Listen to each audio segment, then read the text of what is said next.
Assalomu alaykum. Durudu payom va hammayi huzur ovardagon, do'stoni aziz, xonandagoni giromi qadr, ustodoni maktabi mazkur, Zulfiqor va Xo'jayeva, Latifov va shon omuzgoron.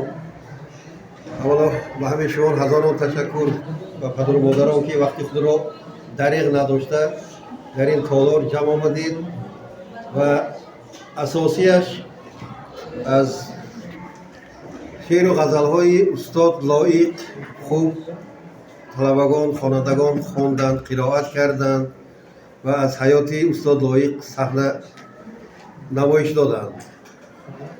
албатта پاس داشتن بزرگان این خیلی شرف است و برای آن ملت، برای این خلقی که بزرگان خود را پاس می‌دارد، این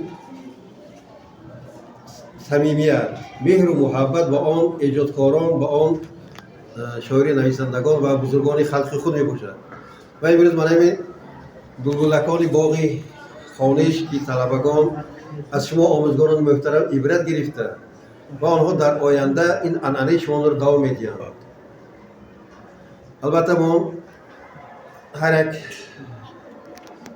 شعر را به غزل‌های به شعر استاد رودکی آغاز کرده نمیتونیم، چون استاد رودکی اساسگزار ادبیات بزرگ خلق تاجیک فارس تاجیک. هیچ شادی نیست اندر این جهان برتر از دیداری روی دوستان. هیچ تلخی نیست در دل تلختر از فراق دوستان پرهنر. و درباره دوستی من نزدیک 2 مای و زادروزی استاد میرزا طلسم‌زاده بود، یکی از شاعران شیرین کلام دوست پروری خلق تاجیک، میگه که تا توانی دوستان را گم مکن، تا توانی دوستان را گم مکن، دوستان جانی را گم مکن. در جهان بی دوست بودن مشکل است، مشکل آسان کن کسان را گم مکن. و البته امروز معلمه خوجایeva زادروز دارم، اونقدر را از تمام ایجادکاران ملت سمرقند، از نام روزنامه‌های آواز سمرقند، روزنامه گل‌آباد و زرافشان و سمرقندسکی وستی شما را تبریک و تهنیت میگیم و شما عمر دراز، استقرار، صحت، سلامتی و تمامی خوشی‌های زندگی را تمنا داریم. بگذار 100 ساله شوید و بعد از آن پیر شوید. و در این باره در حق مادران استاد لایق بزرگوار میگوید که در و دیوار جهان خود در و دیواری زن است. کاری همه دنیا در پیروی کاری زن است. نیست جز آن بار که مردان بکشند غم دنیای نو کوهن همه باری زن است. بپزد زی آتش عشقش نه همه عاشق خام، نه همه مردی خریدار سزاواری زن است. گر رود زیری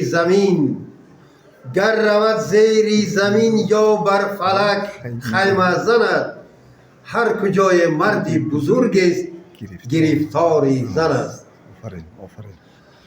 الها همین مادران زنها صحت و سلامت باشند و پدرای بزرگوار هم سروری عائله ها صحت و سلامت باشند.